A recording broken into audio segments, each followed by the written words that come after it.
સાધુની દીક્ષા. હવે કલામ પણ છે ને બહુ સ્પોન્ટેનિયસ છે, એકદમ ફ્રી થિંકર છે. દેખે કે કેન યુ ટેલ પ્રમુખ સ્વામી કે કેન હી મેક મી અ સાધુ. લે, હવે ઇન્ડિયાના પ્રેસિડેન્ટને જો દીક્ષા આપી દે તો ખરેખર બુંગણ હલવાય કે નહીં, હોવા થઈ જાય કે નહીં. એટલે એમણે એવું કીધું કે તમે પ્રમુખ સ્વામીને કહો કે મને સાધુની દીક્ષા આપશે. એટલે બાપાને કીધું, બાપા કે ભાઈ તમે સાધુ જ છો, તમારા લાંબા વાળ છે. અને સ્વામી કે પુરાણા આપણા જે સાધુઓ હતા એ વૈજ્ઞાનિકો હતા, તો તમે સાધુ જ છો, સારું કામ કરો છો, દેશનું કામ કરો છો. તો કલામ છોડે. એક ટેલ પ્રમુખ સ્વામી વિલ હી સર્ટિફાઈ, મને સર્ટિફિકેટ આપશે કે હું સાધુ છું. તો પ્રમુખ સ્વામી કે અમે સર્ટિફિકેટ લખી દઈશું. ત્યારે કલામ બોલ્યા કે અ certificate from Pramukh Swami is a certificate from God. કોણ કે છે? રાષ્ટ્રપતિ કે છે. પણ હવે જુઓ કેમ, મારે એ કેવું છે, પ્રેઝન્સ ઓફ માઇન્ડ. જો આવો પ્રસંગ હોય, આવો આનંદની વાત ચાલતી હોય ને તમે ને હું સાંભળીએ છે ને તોય આપણું મન એકદમ છે ને એકદમ આનંદિત થઈ ગયું. હવે એમાં પછી છે ને તમે you loose touch with your environment. બહુ આનંદમાં આવી જાય ને તો પછી એમને તમે શું ચાલે છે જ ખબર ન પડે. એક માણસ એને લગ્ન રાખ્યું હતું અને લગ્નની તમે 500-600 માણસને બોલાવ્યા હોય, પછી તમારે બધાને આમ આભાર માનવા, વેલકમ, થેન્ક યુ કરવા તો ઊભું રહેવું પડે. એટલે પેલો એટલો આનંદમાં હતો ને, જે માણસ મંડે ને એને કે thank you very much, thank you very much, આભાર, થેન્ક યુ વેરી મચ, એક મળીને બધા આગળ જાય. એમાં એક માણસ અંદર આવે ને એવું કીધું, I have just murdered your mother in law. પેલો કે થેન્ક યુ વેરી મચ. લે, પ્રેઝન્સ ઓફ માઇન્ડ ના હોય, ઓટોમેટન એમને એમ ચાલતું હોય, ઘણું બધું આપણને એમ જ ચાલે, રૂટીન. એમ આ વાત એટલી આનંદિત સવાઈ ગઈ હતી, બધા સંતો આનંદમાં, બધું જ. એમાં પાછા કલામે મને શું પૂછ્યું કે વેર ઇઝ પ્રમુખ સ્વામી નાવ. એટલે હવે હું મૂંઝાયો. ગોંડલ હતા. હવે ગોંડલ કેમનું સમજાવવું કલામને, ગોંડલ કેમનું સમજાવવું? એટલે મેં કહ્યું કે એનો કલામ સાહેબ હી ઇઝ ઇન ગોંડલ. તે કે ઓકે, વેર ઇઝ ગોંડલ. ઇંગ્લિશમાં ચાલતી હતી વાત. હવે હું છે ને વોફલ કરવા માંડ્યો, ગોળ.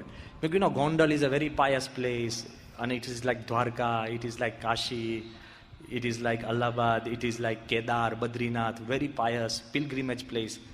અને હું ગોળ કરું પણ હું જવાબ નહોતો સૂચતો. મને આને સમજાવું કેવી રીતના? ઇંગ્લિશમાં વાત ચાલે છે અને પ્રમુખ સ્વામી એકદમ સાહજિક મારો હાથ આમ થાબડીને મને શું કે નિયર રાજકોટ. અને કલામ એટલા ખુશ થઈ ગયા મને કે you don't know what you are talking about, he knows me and he knows everything. ઇંગ્લિશમાં સાંઈ કે આમ કરીને મને કે near Rajkot. Presence of mind. જો તમારી પાસે આટલું પ્રેઝન્સ ઓફ માઇન્ડ હોય ને, ગમે તેટલા માણસો ભેગા થયા હોય, નાનામાં નાની વ્યક્તિ, એકવાર તમે મળ્યા હોય ને ઝાલાવાડિયા સાહેબ, એકવાર તમે મળ્યા હો અને તમે એની સામે જોતા હો, તમારી પ્રકૃતિ સહિત જાણે. દિલ્હી અક્ષરધામનું ખાત ચાલતું હતું, દિલ્હી અક્ષરધામનું. ત્યારે કેટલા મોટા મહાનુભાવો સ્ટેજ ઉપર બેઠા હતા. તે વખતે મોદી સાહેબ એ એક સામાન્ય રાષ્ટ્રીય RSSના કાર્યકર તરીકે સભામાં આગળ બેઠા હતા. અને ઉપર સ્ટેજ ઉપર મહાનુભાવો બધા ચારે બાજુ બેઠા હતા અને કેટલાય બધા લોકો દેશ પરદેશથી હરિભક્તો હજારોની સંખ્યામાં આવ્યા હતા. અને પછી શું થાય ખબર છે? ખાત પતે ને પછી બધા જ કોક સારા માણસ હોય એ જ્યારે નીચે પૂજન કરવા જાય, પોતાના ખિસ્સામાંથી એકાદ સિક્કો શુભલક્ષ્મી તરીકે એમાં પધરાવે, કોઈ પણ એક નાનો કોઈન. તે વખતે સ્ટેજ ઉપર બેઠા બેઠા સ્વામીએ મને બોલાવ્યો. મને શું કીધું ખબર છે? સ્વામી કે આપણે નરેન્દ્રભાઈ મોદી છે ને સ્વામી, મને કે. મેં કહ્યું હા બાપા. સાંઈ કે એના ખિસ્સામાં એક પૈસો નહીં હોય, કોઈ હરિભક્તને કહે છે કે એને એક સિક્કો આપે. એ પણ એની પ્રકૃતિ જાણે કે એના ખિસ્સામાં કાંઈ નહીં હોય. આજે મેં સવારે જ મોદી સાહેબ જો ફોન પર વાત કરી, મેં કહ્યું આ તમારો ખાનગી પ્રસંગ હું જાહેરમાં કહું છું. સ્વામી પ્રકૃતિ પણ જાણે, પરિસ્થિતિ પણ જાણે અને જાણીને લોકોના જીવન સુધારે છે. હવે કેટલી બધી પ્રેઝન્સ ઓફ માઇન્ડ, તમે ખરેખર દંગ થઈ જશો. કેમ? અમે મિડલ ઇસ્ટમાં હતા અને 1997નો આ પ્રસંગ છે, 97ની સાલનો, આબુધાબી. મિડલ ઇસ્ટની અંદર પણ UAEની અંદર જે 7 રાજ્યો છે એમાં આબુધાબી બહુ જ કટ્ટરવાદી કહેવાતું તે વખતે 1997ની અંદર. અને અમને એવું કહેવામાં આવ્યું હતું કે અહીંયા ગાડી જાહેરમાં જ ભજન ભક્તિ થાય નહીં, માઇક ગોઠવાય નહીં, હરિભક્તની ઘરે પણ તમે ભજન ભક્તિ કરતા હો અને કંઈક થાય તો હરિભક્તોને તકલીફ થાય, કોઈ જેલમાં જાય, આમ છે, ઘણા બધા પ્રસંગો, સાચા નરસા જે હોય તે અમને બધી વાત કરી હતી. ત્યાંના હરિભક્તો પણ થોડા મૂંઝાતા હતા કે કેવી રીતના આખું કાર્ય કરવું. હવે કેવી પરિસ્થિતિ ખબર છે, અમે જે હરિભક્તની ઘરે સભા કરીને બેઠા, બહુ જ નાની 25x25 એક નાની રૂમ, આવો એક આસન, તેમાં બાપા બેઠા હતા. ધૂન કેવી રીતના ચાલે ખબર છે? હું તમને એક્ઝેક્ટ એનેક્ટ કરી આપું. ધૂન શરૂ થઈ, સ્વામિનારાયણ સ્વામિનારાયણ, આ લીડ સિંગર, અને કોરસ તો એનથી પણ અંદર જતું રહ્યું ગ્રાઉન્ડમાં. કોરસ તો સ્વામિનારાયણ સ્વામિનારાયણ, પછી 5 મિનિટ તો કરવાની જ આવી ટાઈમ. હું થોડો મૂંઝાવ, મેં કહું આ શું ચાલે છે? બાપા આખા સોફામાંથી વાંકા વળ્યા અને મને કે કાનમાં કે શોક સભા ચાલે છે. મને કે પ્રમુખ સ્વામી, સત્સંગ સભા ચાલતી હતી અને સ્વામી મને કાનમાં કે શોક સભા ચાલે છે. એટલે આટલો બધો ધાર્મિક દાબ હતો. એમાં અમારે એક જગ્યાએ જમવા જવાનું હતું હરિભક્તને ત્યાં, શશિકાંતભાઈ દેપાલા. અમને એવું કહેવામાં આવ્યું હતું કે એક સામટા 10 સંતો ભેગા નીચે નહીં થતા ફોયરમાં, એક ગાડીમાં 3 જણ બેસજો, અને જેવા જાય પહેલા જણ લિફ્ટમાં ચડી જાય, પછી બીજો આવે, પછી ત્રીજો આવે, પછી ચોથા આવે. ખ્યાલ આવ્યો ને? પહેલી જ ગાડીમાં પ્રમુખ સ્વામી જોડે ત્યાં નાનચંદ સ્વામી અને હું, અમે 3. બીજી ગાડીમાં યોગીચંદ સ્વામી, બીજા સંતો, એ 3. ત્રીજી ગાડી બીજા સંતો. એમ પહેલી ગાડી આમ મોટી કંઈક ડિટેક્ટિવ સ્ટોરી ચાલતી હોય ને એના, કંઈક જઈને ઊભી રહે, પછી નીકળે, પછી બીજી જાય, એ સ્ટાઇલ આવે. એટલે અમે જેવા ગયા અમારી ગાડી, ઉપરથી કહો કે બૂમ પાડી કે પ્રમુખ સ્વામી આવી ગયા. એટલે લિફ્ટ લઈને માણસ તો નીચે આવ્યો કે ઉપરનો કયો માળ, બીજો, ત્રીજો, ચોથો કે 5મો, અમને તો ખબર જ નથી, કે અમે તો પધરામણી કરવા આવ્યા છે. અને જે માણસ લિફ્ટ લઈને જે નીચે ઉતર્યો, હવે લિફ્ટ પણ છે ને ત્યાં ભ્રમરૂપ હતી, કારણ કે અમે 3 જણ અંદર ગયા અને ચોથો લિફ્ટમેન, તો લિફ્ટ ના ચાલુ થાય, 3 જ જણની કેપેસિટી. હવે એમાં અમારે સાધુને જોડનો નિયમ છે, હું એક બારે રહી જાઉં તો પેલાને બિચારો, અમે જમવા જ ગયા હતા, ઉપવાસ પડે, રવાય નહીં, 2 હોવા જ જોઈએ, આમાં 3. હવે ઓડ્સ તમે ભેગા કરો, આ તો બધું કેલ્ક્યુલેશન કહું છું. એમાં અમે જેવા લિફ્ટમાં અંદર ગયા ને, તો બાપા મને કે બટન દબાવ. લે, મેં બટન દબાવ્યું, કારણ કે મને કયા માળે જવાનું એ ખબર નહીં. મેં જે માળ સૂજ્યો બટન દબાવી દીધું. મેં અહીંથી તો જઈએ ઉપર. આ બાજુ જે અમારું સ્વાગત કરવા ઉપલા માળે હતા ને, એ બધા દાદરો ઉતરી નીચે આવી ગયા કે બાપા નીચે છે. જે માળમાં અમારું લિફ્ટ ખુલ્યું ને, ત્યાં કોઈ જ નહીં, ખાલી અમે 3 સંતો, પ્રમુખ સ્વામી, નાનચંદ સ્વામી ને હું, અમે 3 જ. એટલે અમે તો લિફ્ટમાંથી બહાર નીકળ્યા. જેવા લિફ્ટમાંથી બહાર નીકળ્યા, કોઈ કે ચાપ દાબી હશે, લિફ્ટ જતું રહ્યું. લે, on the lobby there was nobody except 3 of us.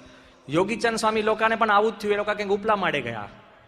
એટલે મને ઉપરથી યોગીચંદ સ્વામી પૂછે કે બ્રહ્મવિહારી કયા માળે અને કયો નંબર છે? મેં કહ્યું મને ખબર જ નથી. એટલે ધીરે ધીરે અમે દાદરા ઉતરતા હતા. એક ઘરમાં હું ખાલી ખખડાવા ગયો ને, સાંઈ કે જોજે, ધ્યાન રાખજે, કોઈ બુરખાવાળા નીકળશે ને તો આપણે કોઈ છે જ નહીં, અહીંયા કરશું શું? એમાં અમે ધીરે ધીરે દાદરા નીચે ઉતરતા ને, એકદમ એક ઘરમાં સાંઈ મને કે અહીંયા બાણું ખખડાવ. મેં કહ્યું બાપા, ગભરાતા ગયા. મેં કહ્યું બાપા કે ખખડાવો. મેં કહ્યું કેમ? કે અહીંયા આપણી વઘારની વાસ આવે છે ને, એટલે આપણું ઘર હશે. લે, વઘારની વાસ સમજીને પણ પ્રમુખ સ્વામી તમારું ઘર શોધી શકે. પ્રેઝન્સ ઓફ માઇન્ડ, એડ્રેસ જોઈએ એ તો બધા જ કે, જીપીએસ મૂકીને શોધી શકો એ તો બધા જ કરી શકે. 10 વાર મોબાઈલ પર પૂછીને તમે શોધો એ તો બધા પૂછી શકે. Presence of mind. So most important સ્વામીની તમે વાત કરો તો કે his presence of mind is amazing. પણ પ્રેઝન્સ ઓફ માઇન્ડ ઘણામાં હોઈ શકે, પણ તિલ તમારું મન સ્થિર હોય ને, સ્થિર ન હોય ત્યાં સુધી તમે કાંઈ જ પ્રાપ્તિ નથી કરી શકતા. પ્રમુખ સ્વામીનું, મહારાજનું મન એકદમ સ્થિર છે, લેશ માત્ર ડિસ્ટર્બ નથી થતું. સુખ હોય કે દુઃખ હોય, સક્સેસ કે ફેલિયર, નથિંગ ટચીઝ હિમ. એમાં જે સ્થિરતા રાખવી ને, એ આપણી કમાણી છે. આપણે એ પ્રસંગ સાંભળ્યા, અહીંયા એ યુવક બેઠો છે, પછી ઓળખાણ કરાવશું. આપણે એ વાત સાંભળી છે કે એક છોકરો, એને દિવાળીમાં એના મા બાપે શર્ટ લાવ્યા, શર્ટનો રંગ નહોતો ગમતો, પહેરેલી શર્ટ એને આગ ચાંપી, ચામડી બળી ગઈ, શર્ટના રંગમાં એને ચામડીનો રંગ ખોઈ બેઠો. જો કેફ મન ડિસ્ટર્બ થાય, પ્રશ્ન થાય, તમે કાંઈ જ સુધારી નથી શકતા. પ્રમુખ સ્વામી મહારાજ આવા નાના મોટા પ્રશ્ન ક્યારેય પોતાને નડવા નથી દેતા. એવું નહીં માનતા એમને થયા નથી. બધા કે ને ગુરુ બને ન થાય, એવું નથી. તમારા તમામ હરિભક્તના નાના મોટા વ્યવહારિક પ્રશ્ન એ પોતાના પોતે માનીને પોતે સુધારે છે. યાદ રાખો, સ્વામીને પણ આ શરીર હોય તો દુઃખ આવે, પણ ક્યારે એનાથી મૂંઝાય નહીં. હું હમણાં ટૂંક સમય પહેલાની વાત કરું છું. 93 યર ઉંમર છે. સ્વામી ઊભા રહેવા એમને તકલીફ પડે છે. તમે અત્યારની ઉંમરે તમે પડખું ફરો ને શરીર રહી જાય. એકવાર પ્રમુખ સ્વામીનો ખભો સખત દુખતો હતો. નારાયણ મુનિ સ્વામીએ પ્રમુખ સ્વામીને પૂછ્યું કે બાપા ખભો દુખે છે? સ્વામી કાંઈ બોલતા નતા. પછી બહુ પૂછ્યું કે સ્વામી ખભો દુખે છે, જે કંઈ આ વૃદ્ધ બેઠા હોય ને બધા સાંભળજો. તો સ્વામી કે હા નહીં, આપણે તો કઈ અત્યારે પૂછે છે એટલે 10 દિવસથી દુખે છે. આપણે આખી કથા છે ને જૂની શરૂ થઈ જાય એકદમ. સ્વામી આમ કર્યું. તો નારાયણ મુનિ સ્વામી કે બાપા પણ તમે પછી કહેતા કેમ નથી કોઈને? તો સ્વામી શું કે ખબર છે? કે તમને કહેવાથી દુઃખ ઓછું થવાનું છે. સ્વામી કે રડવાથી દુઃખ મટવાનું છે.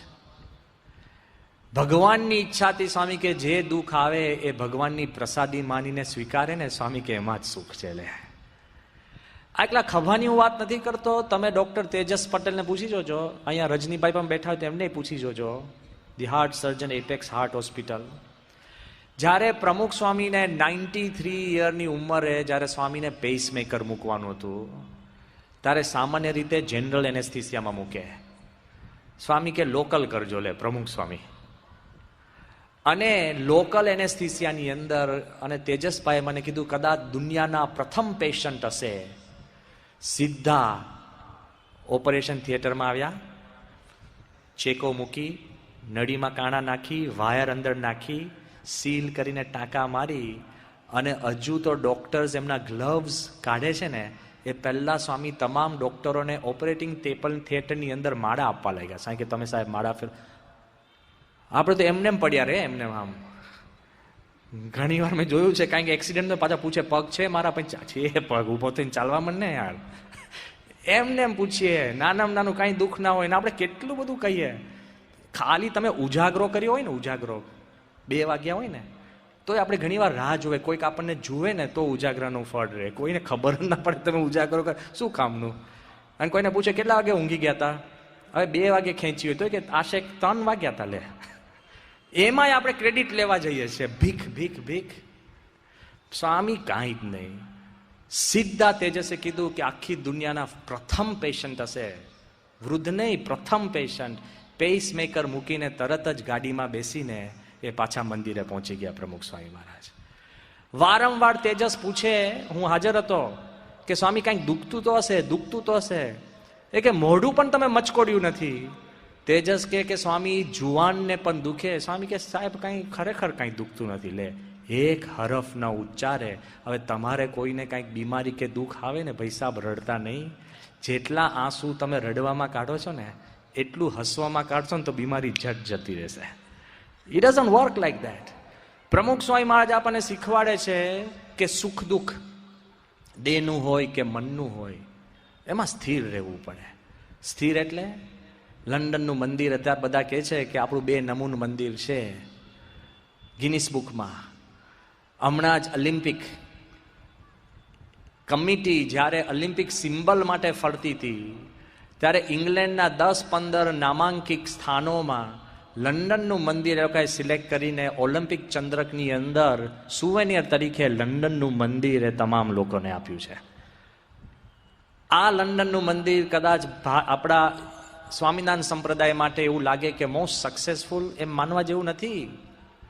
28 વખત 28 જુદી જમીન પ્રમુખ સ્વામી મહારાજ અને સંતો હરિભક્તોએ જોઈ. 28 વખત અમે ફેલ થયા છે. હરિભક્તોની ઈચ્છા હતી કે લંડનમાં અત્યારે જ્યાં આપણું મંદિર છે નિઝડનમાં, એનાથી બહારે જવું હતું. શાહપુરમાં તમારી જગ્યા હોય ને તમારે શાહપુરમાંથી બહાર નીકળવું હોય ને બીજી કોઈ જગ્યા ન મળે ને પછી પ્રમુખ સ્વામી કહે કે ભગવાનની ઈચ્છા છે ત્યાં મંદિર બાંધીએ, મજા આવે. હરિભક્તો તલ પાપડ થતા હતા કે ગમે તેમ કરીને નિઝડનથી બહાર નીકળીએ અને 28 જમીનો 28 વાર નિષ્ફળ થયા પછી એક વખત તો 80,000 સહીઓ ઉઘરાવી પાડોશીઓની. વિન્ટરમાં, સ્નોમાં હરિભક્તો બારણા ખખડાઈને પૂછે કે ભાઈ અમે આ મંદિર બનાવીએ છીએ હેરોમાં, અમે બનાવીએ. 80,000 સહીઓ કોર્ટમાં રજૂ કરી, છતાં પણ ચુકાદો આપણી વિરુદ્ધમાં આવ્યો છે. હું સાચી વાત કરું છું.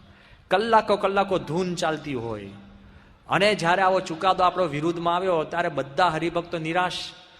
ત્યાંના ચેરમેન CM પટેલ સાહેબ, એને પ્રમુખ સ્વામીને ફોન કર્યો કે સ્વામી આપણું નાક કપાયું અને હમણાં મહેરબાની કરીને વર્ષ સુધી તમે લંડન નહીં આવતા લે.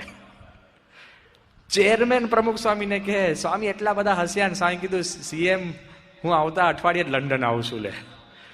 તમે જેની માટે 28 જગ્યાએ ભટક્યા હોય અને તમે આટલી મહેનત કરી હોય ને દુનિયાની અંદર ગજ વગાડ્યો હોય અને એ કામ તમારું ન થાય, પછી માણસ શરમાય કે નહીં? જેટલી મોટી વ્યક્તિને એટલી શરમ જાજી. બોલો. પ્રમુખ સ્વામી મહારાજ સ્વામી કે ભગવાનની ઈચ્છા, સ્થિર રહીને લંડન જઈને હરિભક્તોને શું કીધું ખબર છે? સ્વામી કે આપણી સૌની ઈચ્છા હતી કે બીજે કરવી મંદિર, પણ ભગવાનની ઈચ્છા છે કે અહીંયા જ કરવું. તો નિઝડનની અંદર એ મંદિર બન્યું, અત્યારે ઇંગ્લેન્ડનો મુગટ બનીને બેઠું છે. જે જોએ એને સમાસ થાય છે. કેમ? ભગવાનમાં શ્રદ્ધા રાખે છે એને ક્યારેય સુખ નથી અને દુઃખ નથી. અરે સ્થિરતા એટલે બીજાને કંઈક પ્રશ્ન થાય ને તો બધા વાતો કરે. કોઈનો દીકરો મરે ને તો એને આશ્વાસન આપવું સહેલું છે. કોઈકના ડિવોર્સમાં મધ્યસ્થી બનવું સહેલું છે. કોઈકના ગામના કે ઘરના પ્રશ્નમાં તમારે મહેનત કરવી સહેલી છે, તમારા ખુદના પ્રશ્નમાં અઘરું છે. ડોક્ટર જ્હોન ગ્રે, જેને બહુ મોટી પુસ્તક લખી હતી men are from Mars and women are from Venus, એને એવું કીધું કે પુરુષો અને બહેનોની પ્રકૃતિ જ જુદી છે. તમે શેના ઝઘડા કરો છો? પુરુષ ઓછા બોલા હોય, જાજુ ન કે, અને સ્ત્રી જાજી બોલા હોય અને પૂછપૂછ કરે. જોજો, પુરુષ જ્યારે ઘરે જાય એટલે તમારા ધર્મપત્ની તમે પૂછે કે કેવો રહ્યો દિવસ, તમે કહો સારો. એને જાણવું હોય કેવો સારો હોય કે એટલે શું, ક્યાં ગયા હતા કે બધે જ. આપણી સ્ટાઇલ એ હોય પછી બધે જ. પછી કે આમ મજા આવી કે હા, એને એ જાણવું હોય કે શું મજા આવી. સમજો, એની પ્રકૃતિ જુદી છે.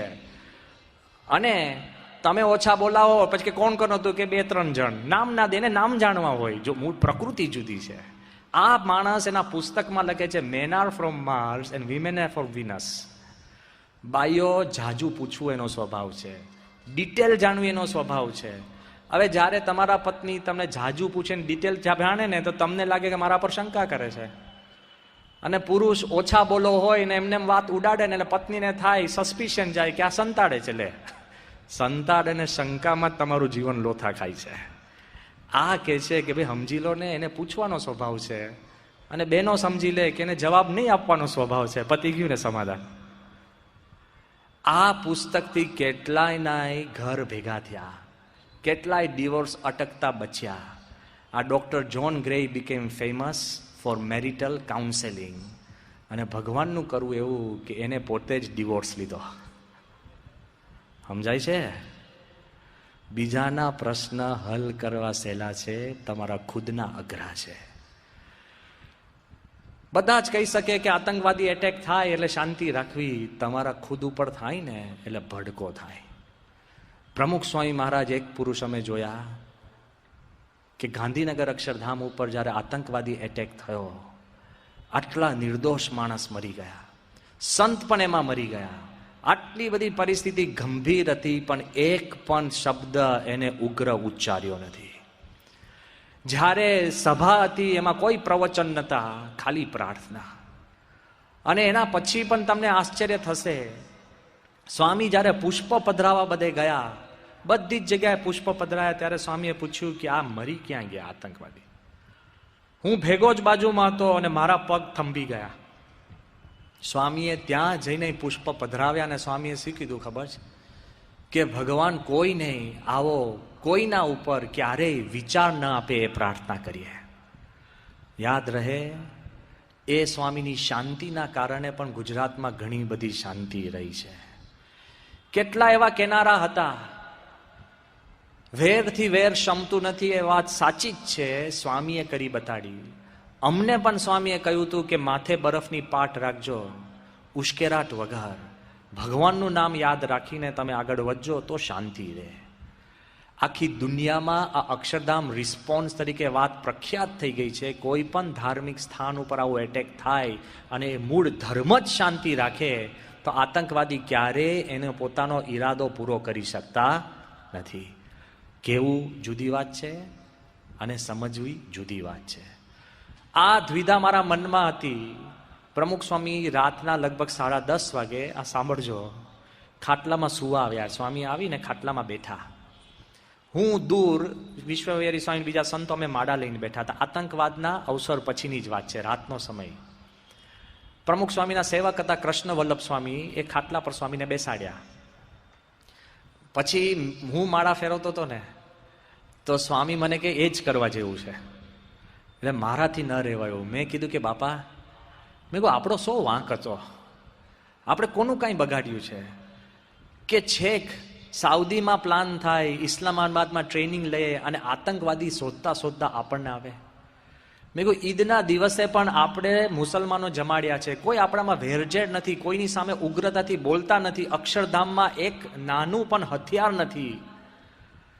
તો મેં આપણને શોધીને કેમ આવે? મારા મનનો પ્રશ્ન તો ને તમારો હોય ઘણાનો હશે, કોઈએ કયો નતો, મેં તો કયો જ બધાની વચમાં જ. તો સ્વામી મને શું કે ખબર? પ્રમુખ સ્વામી મહારાજ સ્વામી કહે તું યાદ રાખજે, આ લોક જ દુઃખરૂપ છે. કૃષ્ણ ભગવાનને પણ વગર વાંકે દુઃખ આવ્યા, જેલમાં જન્મવું પડ્યું. દેવકી અને વાસુદેવના આંસુ અંત સુધી લૂછાયા નથી, ભગવાન હતા. સ્વામી કે રામ ભગવાનને પણ દુઃખ આવ્યું છે, આ લોક દુઃખરૂપ છે. ભગવાન સ્વામિનારાયણને પણ દુઃખ આવ્યું છે, તમારો કોઈ વાંક ન હોય પણ દુઃખ આવે છે. ત્યાં સુધી સ્વામીના સેવક હતા કૃષ્ણ વલ્લભ સ્વામી, એમને કીધું બાપા થોડાક આગળ ખસો. સ્વામી કે મેં એનું કાંઈ બગાડ્યું છે તોય આગળ ખસાડે છે, ખસવાનું મને કહે. સમજાય છે? આ નાની વાત છે. અત્યારે તમને સભામાં લઈને તમે પાછળ લઈ જાય ને, તમે કે હું કર્યું, આખી સભા ભડકે થઈ જાય તમારી. વાય સ્વામી કે આ લોક દુઃખરૂપ છે. પછી બોલ્યા સ્વામી કે જેમ અક્ષરધામનું ઉદ્ઘાટન થયું અને સારો પ્રસંગ આપણે હર્ષથી સ્વીકારી લીધો, એમ સ્વામી કે આ દુઃખનો પ્રસંગ પણ તમે સ્વીકારી લો ને તો દુઃખ દુઃખ નથી અને સુખ સુખ નથી, એમાં તમારી મનની સ્થિરતા રહેશે. અને જો હકીકત કહું છું, ભગવાનની સામે પ્રમુખ સ્વામીએ ક્યારેય પ્રશ્ન નથી કર્યો કે ભગવાને મોકલ્યું છે ને સાંભળી લો. એક પ્રસંગ નાનપણથી મારા જીવનમાં બહુ નજીક છે. ધર્મનો પ્રસંગ નથી, પણ મારે આજે આપની જોડે શેર કરવું છે કે તમારી જો દ્રષ્ટિ બદલશો ને તો મન સ્થિર થઈ જશે. મન ક્લેરિટી રાખજો, સ્ટેબિલિટી રાખજો. મન સ્થિર કેવું થાય છે? કદાચ તમે નામ સાંભળ્યું છે, આર્થર એશ કરીને બહુ જ સારો નામાંકિત ટેનિસ પ્લેયર થઈ ગયો આર્થર એશ. 1975માં વિમ્બલ્ડન ફાઇનલ, અમે બધા તે વખતે બાળક હતા અને અમે પણ ટીવી સામે ઇંગ્લેન્ડની અંદર વિમ્બલ્ડન જોતા હતા. એ ફાઇનલ જોવો, મેં પણ જોઈ છે, એટલે કહું છું. 1975માં એ પોતે કાળો માણસ, આફ્રિકન અમેરિકન, અને એની સામે જીમી કોનર્સ કરીને અમેરિકન ધોળો. જો આ જીતે તો પ્રથમવાર કોઈ કાળો માણસ એ વિમ્બલ્ડન ચેમ્પિયન બન્યો, એવો ઇતિહાસ સર્જાઈ જાવ હતો. આ આર્થર એશ વિમ્બલ્ડન જીતી, નામના એને કમાઈ, ચારે બાજુ લોકો એના ચાહકો ભેગા થયા. પણ 1983ની સાલમાં કોણ જાણે, એનો કોઈ વાંક નહીં. જો દુઃખ તમારો વાંક હોય ને દુઃખ આવે ને તો રડવાની જરૂર જ નથી. પછી રડ કરવાનું. દુઃખ છે ને વગર વાંકે જ હોય. દુઃખ વગર વાંકે જ હોય તો જ તમે દુઃખ કહી શકો એને. આ માણસ, એનો કોઈ વાંક નહીં. હોસ્પિટલની અંદર એને બ્લડ ટ્રાન્સફ્યુઝન કરવાનું હતું, એની અંદર એઇડ્સ આવી ગયો. એઇડ્સ, નબળા લોહીના કારણે એના જીવનમાં એઇડ્સ આવે. પછી તમે કોઈનો વાંક કાઢવાનું છોડો? હોસ્પિટલ હોય, માણસોનો હોય, ભગવાનને છોડો? મને કહો, સાચું કહેજો. પહેલા જ ભગવાનને, કોઈ ના બને ને તો ભગવાન તો છે જ. એમને એમ કાંઈ નહીં ને. આ દુનિયામાં ભગવાને જેટલી ગાળો ખાધી હશે ને એટલી કોઈએ નથી ખાધી. ખરેખર તમે કેલ્ક્યુલેટ કરો, એમને એમ બોલો, જાહેરમાં નહીં ખાનગીમાં કાંઈ ના ગયા ભગવાનમાં નખત બોલો. એમાંય હું એમ કહું છું આ પૂરેપૂરો અવસર હતો, એનો કોઈ વાંક નહીં. એના જીવની અંદર આવો એઇડ્સ જેવો રોગ ઘૂસી જાય, કેટલો માણસ વિવળ થઈ જાય. જ્યારે એના એક ચાહકે એને એક પત્ર લખ્યો કે Arthur ash, I can't understand why God selected you for such a bad disease. કે હું સમજી નથી શકતો કે ભગવાને તને કેમ સિલેક્ટ કર્યો આવા ભયંકર નુકસાનકારક રોગ માટે. તારો શું વાંક? Why you? ત્યારે આર્થર એશે જેને કાગળ લખ્યો છે ને, બધા સાંભળજો, આ ધાર્મિક સિદ્ધાંત છે. એને શું લખ્યું ખબર છે? કે આ દુનિયામાં 50 million children they learn to hold a tennis racket. 50 million લોકો એ ટેનિસ રેકેટ પકડતા શીખે છે. 5 million learn how to bounce a ball. 5 million બોલ ઉછાળતા શીખે છે. એને કીધું હાફ અ મિલિયન છોકરાઓ એ ટેનિસ રમતા શીખે છે. 50,000 they play competitive tennis, થોડું ઘણું અંદર સ્કૂલમાં ને રમતા શીખે છે, એના પોઈન્ટ્સ ને marks. 5,000 they play in competitions, કોમ્પિટિશનમાં રમે છે.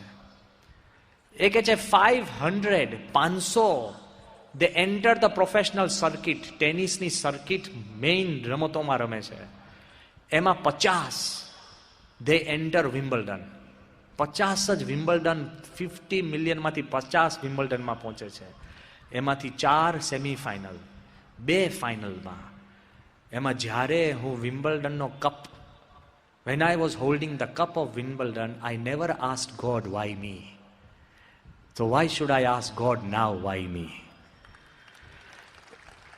એ વખતે જ્યારે બધું જ મારું સારું હતું, ત્યારે મેં ભગવાનને નથી પૂછ્યું કે ભગવાન તે મને કેમ પસંદ કર્યો.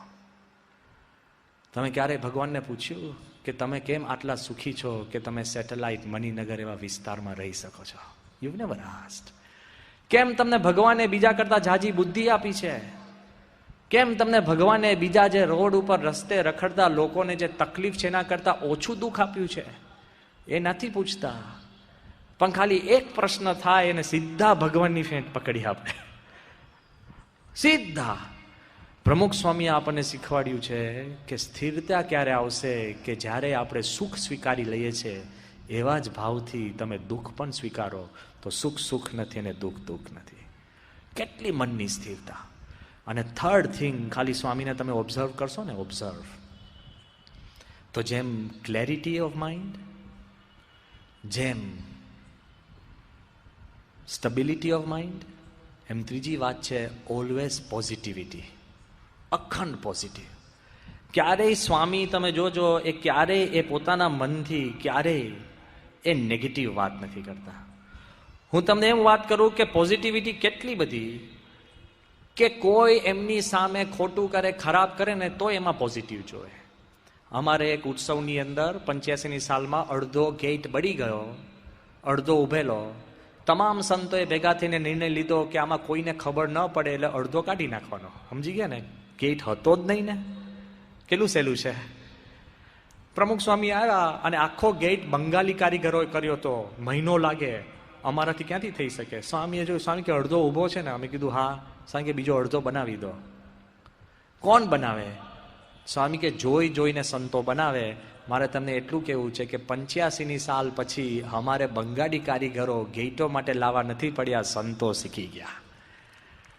Attempt, try, enhance and move ahead. કદાચ ખ્યાલ નહીં હોય, પ્રમુખ સ્વામીએ 1000થી વધારે 1100 મંદિરો બનાવ્યા. એમાં કલકત્તાનું અમારું મંદિર, પથ્થરનું મંદિર, જોકામાં, IIM કલકત્તાની બાજુમાં પથ્થરનું મંદિર છેક શિખર સુધી થઈ ગયું. બરાબર. અને અંદર જમીન એવી કાંપવાળી છે, ડિફરન્શિયલ સેટલમેન્ટ શરૂ થયું એટલે થોડાક પાયા વાંકા થયા. પ્રમુખ સ્વામીને ખબર પડી.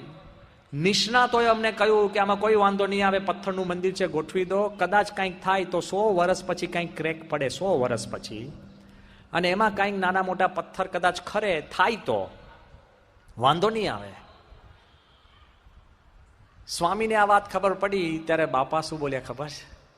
સ્વામી કે 100 વર્ષ પછી પણ કોઈને કાંકરી વાગે એ આપણને ન પોસાય. આખું મંદિર પથ્થરે પથ્થર નીચે ઉતાર્યું, ફરી ફાઉન્ડેશન કરીને અત્યારે મંદિર પાછું ચડી ગયું. આ પહેલી વાર આવું આ સંપ્રદાયમાં બન્યું હશે. છે કોઈની પાસે તાકાત? કેટલાય કહેવાય કે સ્વામી કેવું ખરાબ લાગશે, આટલા મંદિરો બાંધ્યો. સ્વામી કે કોઈને વાગે એ વધારે ખરાબ લાગશે. આપણે તો 100 વર્ષ પછી કાંઈ થવાનું કે મૂકોને ભાઈ અત્યારે યશ લઈ લો, ભાઈ શાંતિથી સૂઈ જાઓ, ક્યાં કાંઈ પ્રશ્ન છે.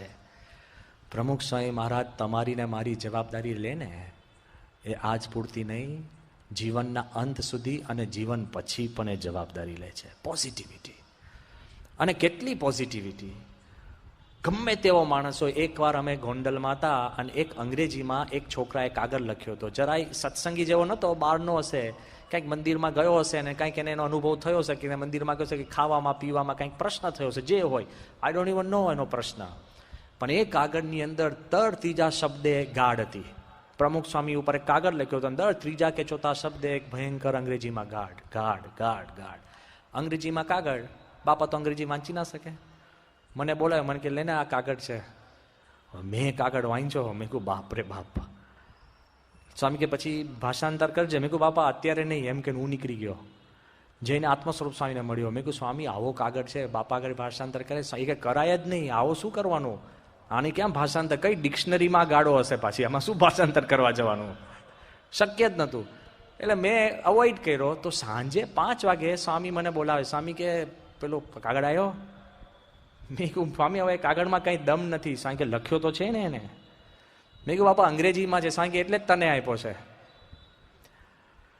મેં કીધું બાપા આમાં નકરી ગાળો લખી છે. હવે તમને કોઈએ ગાળોનો કાગળ આપ્યો હોય, તમે એનો ભાષાંતર કરાવો. આપણે તો ખાનગીમાં લઈને ફાડીને ટુકડા કરીને આપણે આપણા હાથ ધોઈ આવીએ, આપણને કોઈને ખબર ન પડે. સ્વામીએ આખો કાગળ મારી પાસે ભાષાંતર કરાવ્યો. કયા મોઢે હું શિષ્ય તરીકે સ્વામીને કહ્યું કે બાપા એને આમ લખ્યું છે ને આમ લખ્યું છે. શાંતિથી સાંભળતા હતા. પછી મેં કીધું બાપા આ છોકરાનું નામ છે, મને ખબર છે આ ન્યુયોર્કમાં રહેશે, ત્યાં આપણા સંતો ગયા છે, હું સંતોને કહું કે આ છોકરાને કંઈક મન દુઃખ હોય તો એને સમજાવે. સાંઈ કે ના ના ના ના, સાંઈ કે સંતોને ના કહેતા, એ પાછા એને કદાચ વધુ પડતું કહી દે. લે હજુ એની દયા તો છોકરા માટે છે યાર.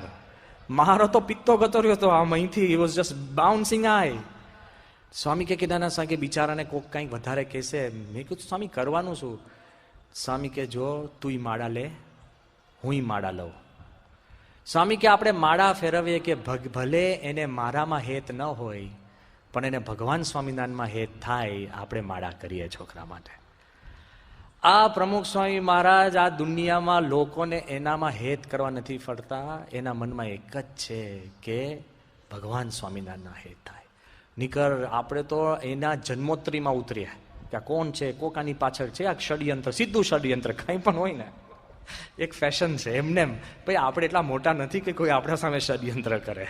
યુ નોટ ધેટ પોપ્યુલર કે કોઈ આપણને કિડનેપ કરી જાય.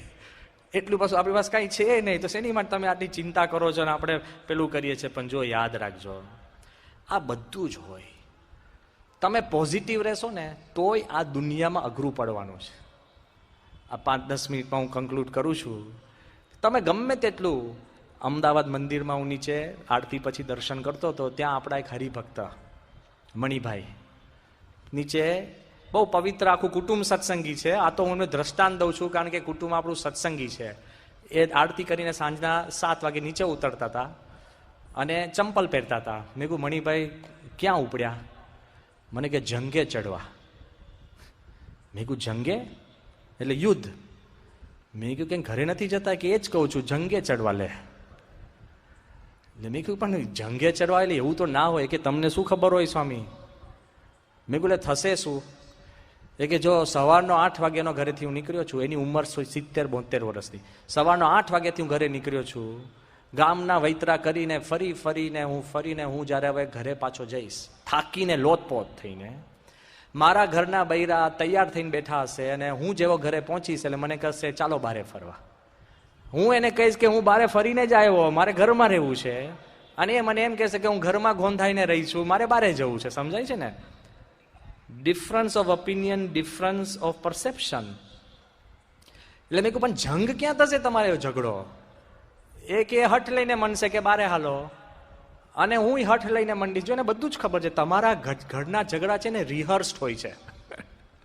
યાદ રાખજો, એને ખબર જ છે કે હું 2 વાર કહીશ એટલે પતિ આવું જ બોલવાનું, તમને ખબર છે હું 4 વાર ઇગ્નોર કરીશ એટલે શાંત જ થવાના છે. આ બધું છે ને નોર્મલ હોય છે.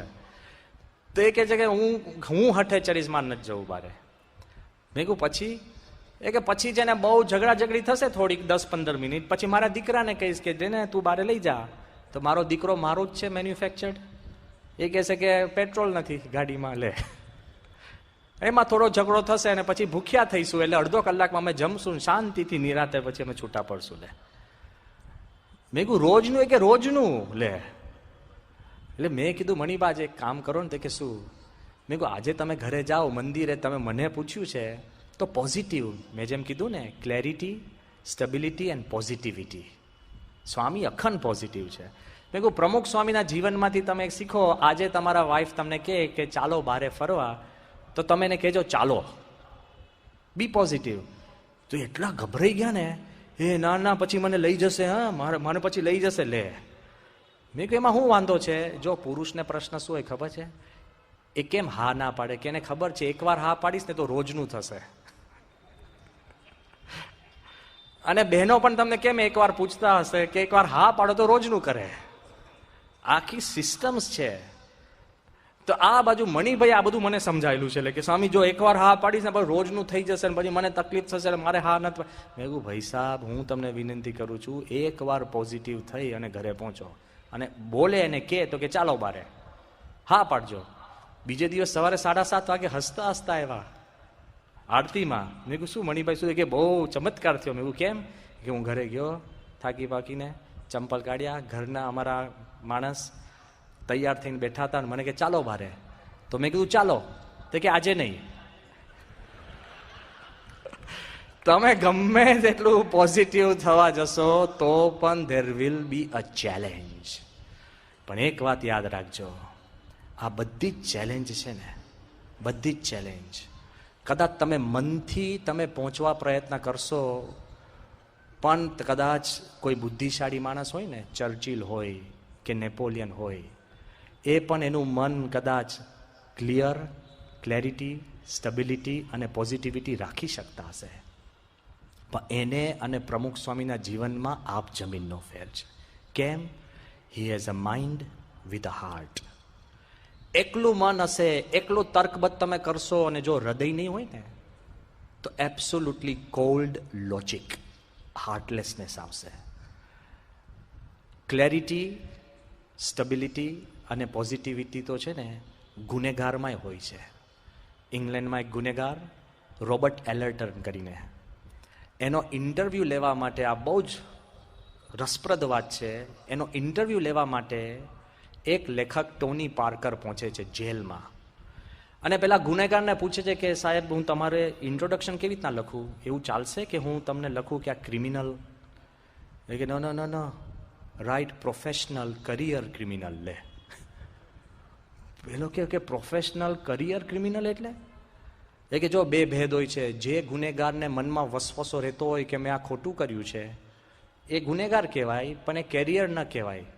જે ગુનેગારના મનમાં એમ છે જીવનભર મારે ગુનેગાર રહેવું છે, જેમ ડોક્ટરના મનમાં છે જીવનભર ડોક્ટર, જજના મનમાં જીવનભર જજ, એકાઉન્ટન્ટના મનમાં જીવનભર એકાઉન્ટન્ટ, એમ મારા જીવમાં એમ છે કે મારી આ કેરિયર છે, એટલે મારો ઇન્ટ્રોડક્શન એમ આપજો કે કરિયર ક્રિમિનલ. લે, પેલો પૂછે છે કે સાહેબ પણ એક પ્રશ્ન છે કે ડુ યુ થિંક કે ડિસઓનેસ્ટલી આવી રીતના મની કોઈના તમારે ચોરી લેવા, પૈસા કોઈના ચોરી લેવા એ વ્યાજબી છે? પેલો કે કેમ નહીં? સાંભળજો કે આઈ એમ ઓનેસ્ટ, હું ડિસઓનેસ્ટ ક્યાં છું? હું તો રસ્તામાં કોઈકને ઊભો રાખીને કહું છું કે તમારા પાસે ખિસ્સામાં પૈસા હોય તો આપો, હું માંગુ છું.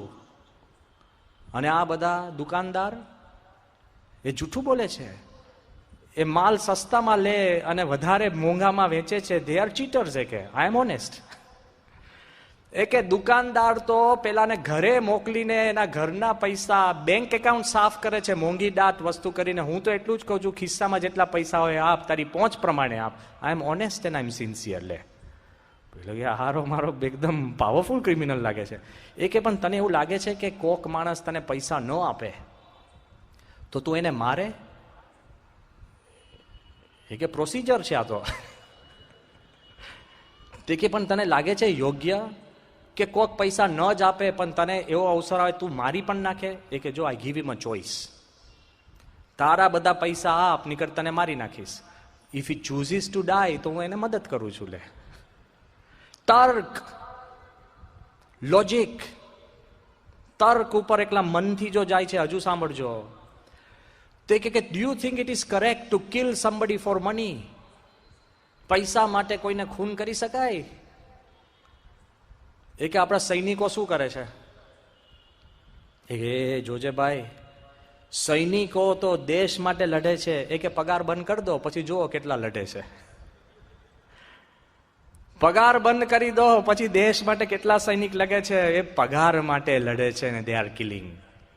It is correct.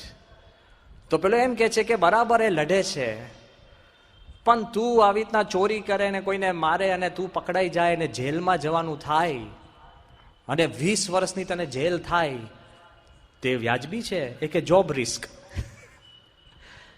એ કે જોબ રિસ્ક. સૈનિકોને જોબ રિસ્ક શું છે? Death.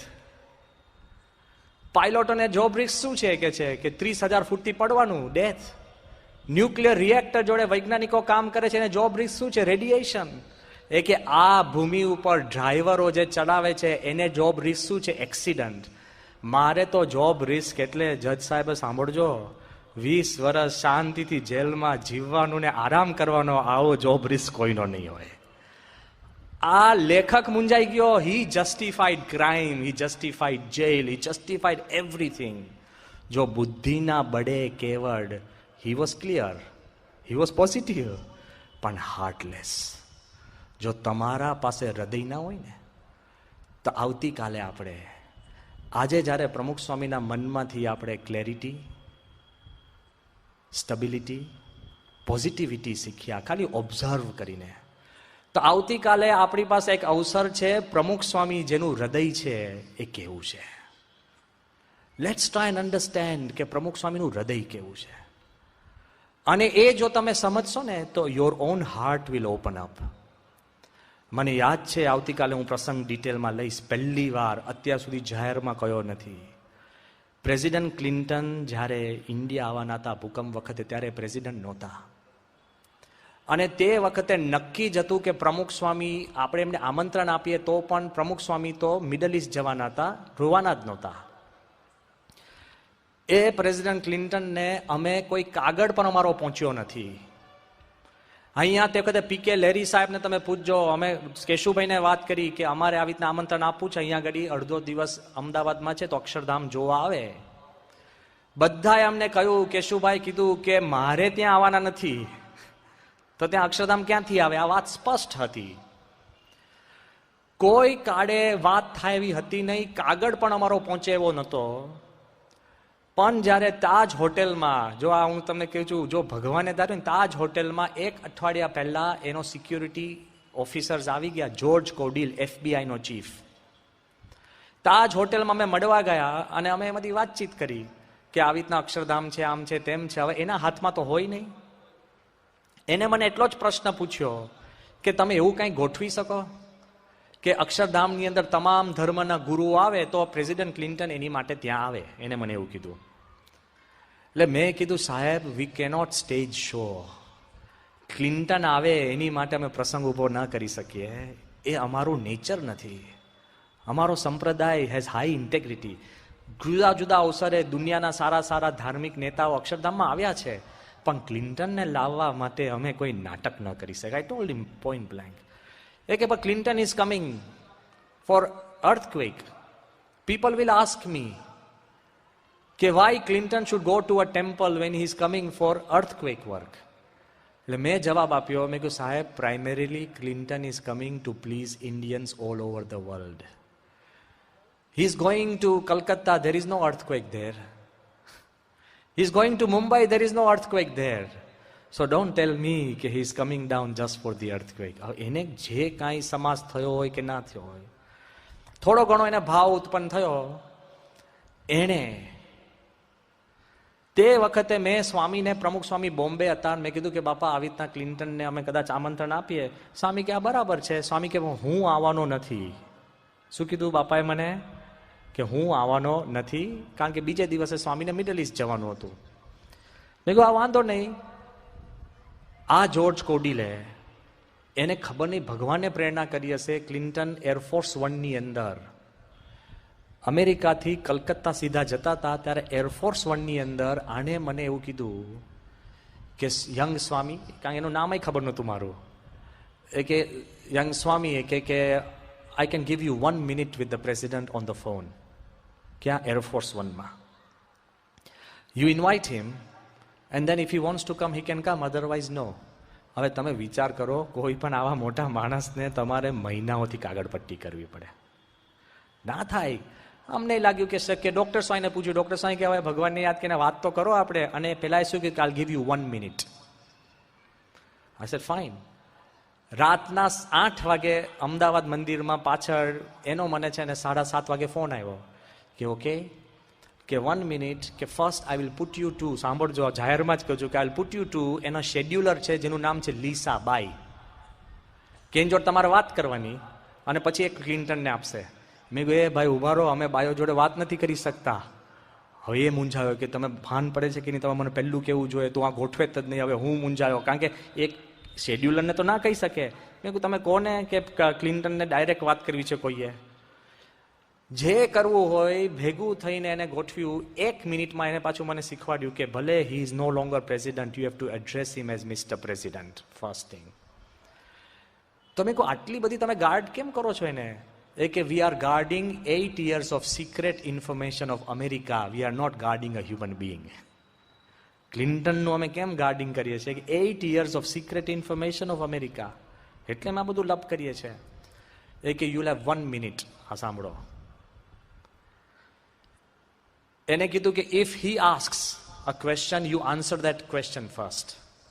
That is how many seconds less. સમજાય છે? 1 મિનિટ. એટલે સીધા ફોન પર આવ્યા અને ક્લિન્ટને પહેલો પ્રશ્ન પૂછ્યો, હુ એમ આઈ ટોકિંગ ટુ? લે, હવે એ મને ક્યાં ઓળખે જ છે, ક્યાં મળ્યા છે? એટલે મેં કીધું કે I am Sadhu Brahmavihari Das, I am a follower of the Swami you met in Miami. Okay, એને થોડોક શાંત થયા ફોન ઉપર. આટલી સેકન્ડ તો જતી રહી. પછી મેં તરત કીધું કે mister president, when you are coming so close to Akshardham, which represents 10,000 years of Indian culture, and if you don't come and pay respects, secretly 1 billion Indians will ask why President Clinton did not go to this place of culture. આટલી જ મેં વાત કરી ખાલી. એને એટલું જ પૂછ્યું મને ખાલી, એને કોઈ આ વાતમાં રસ નહોતો. એને મને પ્રશ્ન શું પૂછ્યો ખબર છે? કે will the Swami whom I met in Miami, will he be there? હવે પ્રમુખ સ્વામી મને શું કહ્યું હતું? ના. અને મારાથી શું બોલાઈ ગયું? હા. એટલે તો હું હવે મૂંઝાયો, મરી ગયો. આ મારી ભૂલ જ છે. અને હા કહેવાય ગઈ. અને પછી મને મારી વડીલ સંતો કે બાપા તો આવા ન હોય, આ છે તે છે. સ્વામીને જ્યારે આ વાત પહોંચીને એક સામાન્ય સાધુની ભૂલને પણ સાચી કરવા પ્રમુખ સ્વામી છેક બોમ્બેથી ગાંધીનગર અક્ષરધામ પાછા આવ્યા. અને હું તમને એ કહું છું કે સમય હતો, એક દિવસ પહેલા પણ અમને કોઈ આપણા સરકારમાંથી, પોલીસમાંથી કોઈ પોલીસનું ચકલું ફડકતું નહોતું કે આવવાના છે કે નહીં ખબર નહીં. ત્યાં અમારા યુવકો મળવા જાય, અહીંયા આગળ પેલી આપણી તાજ હોટેલમાં, તો કોઈને અંદર ગરવા ના દે. લે, મેં બાપાને કીધું કે બાપા આપ આવ્યા છો, પણ મને નથી લાગતું, કારણ કે કોઈને ફોન કર્યો હોય, ઓછા આપણા ફ્રેન્ડ હે આવી જજો કાલે. તમારા ફ્રેન્ડ પણ ના આવે કે મારું આમંત્રણમાં નામ નહોતું, એ નથી આવતા. હવે તો જો ભૂલી ગયા તો મરી ગયા. હું એમ કહું છું, સ્વામીએ મને કીધું કે આવશે, અને 1:15 વાગે એ આવ્યા તો બરાબર. એ આવતીકાલે હું તમને ડિટેલ વાત કરીશ. પણ એ જતા જતા પહેલું એને વાક્ય કહ્યું હતું પ્રમુખ સ્વામીને કે ever since I met you in Miami, I always wanted to meet you again. એ તો કીધું. અક્ષરધામ જોઈને જ્યારે પાછા નીકળતા હતા ને પાછા, ત્યારે ક્લિન્ટન સાહેબે ગાડીમાં બેસતા બેસતા મને કીધું, મને કે યુ નો ધ સ્ટેચ્યુ, એ તો મૂર્તિ પણ શબ્દ ના બોલે, statue in the middle of Akshardham, is it made of gold? Meko, it is gold leaf.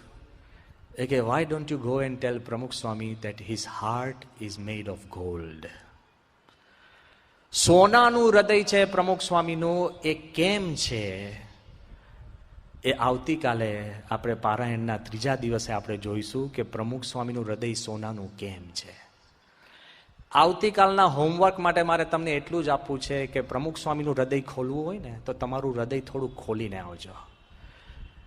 એક આવતીકાલ દરમિયાન તમે મને એક મહેનત કરીને કામ કરજો. તમે કોઈની જોડે જૂનું વેરઝેર હોય, કોઈની જોડે ઝઘડો થયો હોય, કોઈની જોડે તમે બોલતા ન હોય, એને ફોન પિકઅપ કરીને આવતીકાલે તમે માફી માંગી લેજો. એક જણની માફી માંગીને આવજો.